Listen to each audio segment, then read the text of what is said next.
Hello and welcome to Mukherjee Partho channel. Australia has won the World Cup 2007 in a very convincing fashion. Now let us look back and see what are the pluses and minuses and the takeaways from this tournament. First of all, one has to say that the duration was too long. 47 days for a 16-team tournament is just too much. Well, the ICC CEO Malcolm Speed has said that in 2011 the duration will be brought down to something like by about 2 weeks, at least 1 week definitely. And as you all know that this tournament in 2011 will be held in Indian subcontinent. To keep the interest sustaining, it has to be a tighter format and much more pacey. Next, we have to look at the umpiring standard. Steve Bucknor was in his 5th straight final in the World Cup. Well, he has grown too old. No disrespect meant to this great man, but then some of his decisions were not up to the scratch, and secondly, the way the final match ended, it was a complete farce. The rain came down, Aleem Dar of Pakistan and Steve Bucknor should have offered the light immediately rather than the players having to go through the motions, and the ball was keeping low, and that's why Sanjay Surya lost his wicket to Clark. Well, if the rain had not come down, for all you know, the Sri Lankans may have given much more fight. But then the rain complicated the issue. And then the players going back, the giant scoreboard congratulating the Australians, and then suddenly the two umpires telling the people, no, you come back, the stumps put back, and they had to go through the motions for the next 3 overs. What a farcical end. The ICC match referee Jeff Pro will certainly not like to look back at this match and as one of his major assignments, because later on he admitted that yes, there was a collective failure, and ICC would do well to make the rules very clear for the people, the officials, as to what should be done in those conditions. Now, what about the format? Some people are in favor of the format, especially the minnows, the so-called minnows. The supporters of Bangladesh and Ireland and Scotland and Canada, they feel that this format allowed them an opportunity to play against the big players. Whereas the supporters of India and Pakistan say that just because they lost one match, they were out of this tournament. And well, there is no disputing this fact that after India and Pakistan went out of this tournament, the viewership as far as the physical presence of the supporters was concerned dropped down substantially. There were huge number of cancellations, the hotel occupancy was down, and a lot of tourists who were supposed to be coming from the Indian subcontinent did not turn up. So whether this format should be relooked at is a moot point. Now ICC has not said anything about it, but maybe the the Indian and the Pakistani cricket boards might like to bring this point up, especially keeping in view the fact that this tournament will be held in India, Pakistan and Sri Lanka in 2011. Now if we look at the individual performances, obviously it was Matthew Hayden who came on tops with 659 aggregate. He couldn't beat Sachin Tendulkar's world record. Well, Matthew Hayden may come back in the next World Cup, perhaps not, because as Ricky Ponting says, he has at least 2 more years to go. Who knows, he may come back, because Sanjay Surya was playing at the age of 37. Now Russell Arnold had already announced that he would be retiring after this World Cup. Muralidharan must have had perhaps the last World Cup. This one, he's already 35. Chaminda Vaas is 33. He may just be able to make the cut if he can maintain the performance. Well, he was taken apart in the final. He could not live up to his expectation. He could not swing the ball. Now, the other players like Sachin Tendulkar, well, I personally don't see that he would be able to come back given his physical problems that he's living with. Saurav Ganguly certainly not, because he may be around Indian cricket for next year or year and a half at best. Rahul Dravid may or may not be. He is 33, and if he can keep up, then he may be coming as a member, not as a captain for sure. And well, as far as the other teams are concerned, South Africa, Graham Smith surely, but then Sean Pollock may have had his last hurrah in this 2007. The other teams will have to pull up the socks, and we can now quickly look at which are the teams who did not perform up to their potential.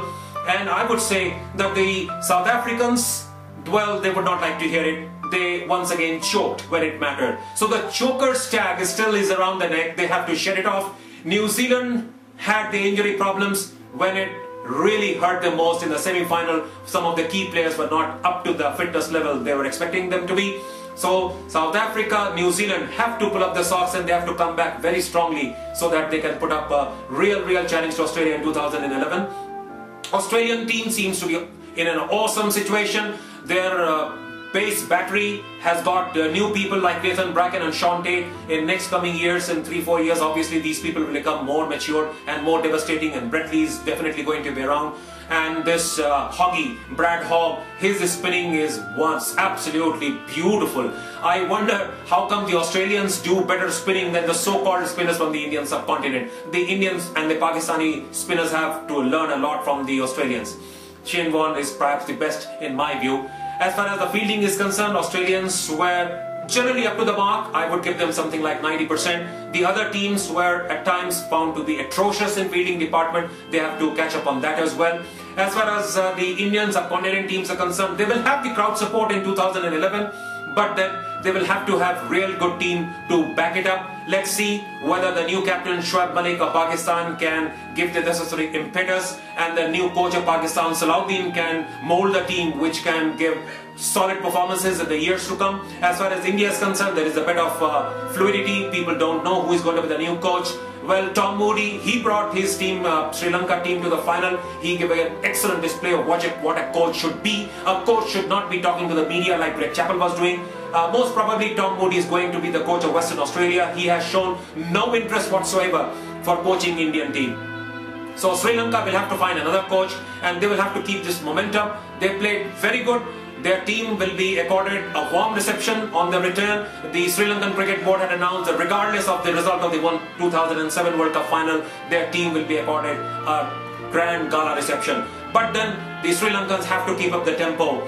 Like Kumara Sangakkara is one of those youngsters who will have to fill in the shoes. Perhaps Mahela Jayawardene will be around. People like Jayasuriya will be bidding goodbye pretty soon, I guess. And then Muthya Muralidharan will have to call it a day at some point of time, and maybe Chaminda Bas will not be around in 2011.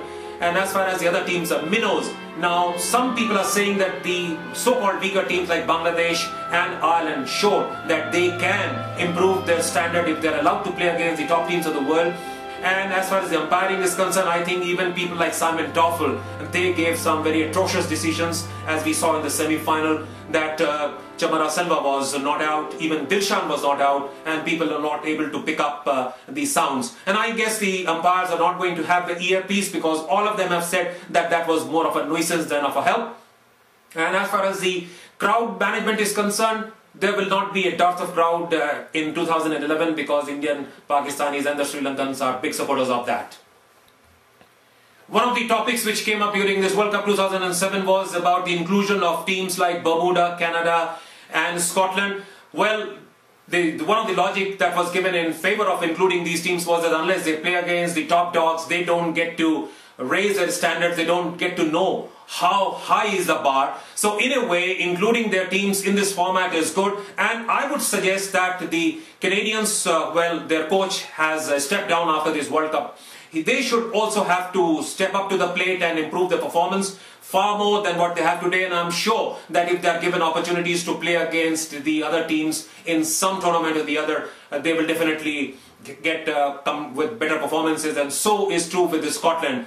So one hopes that even in 2011, if the present format is maintained, and if Scotland and Canada are able to make the cut, they will be able to come back with much improved performances, and they will give a run for the money to the opposing teams. This World Cup had all the ingredients of excitement as far as the records go, but then it had some sad elements as well and some mystery woven into it. Nobody expected Bob Woolmer's death in the way it had happened. Even today, the exact reason is not known, but one thing is for sure, that it is a case of homicide. We all felt sad, and we have to pay tribute to a player like Bob, a coach like Bob Woolmer, and let's hope that such things don't happen in the next World Cup and there will be stricter control. And before 2011, I personally hope that the fellow who did this crime, or the people who did this crime, are brought to justice. And then we must doff our hat to Brian Charles Lara, one of the finest exponents of batsmanship.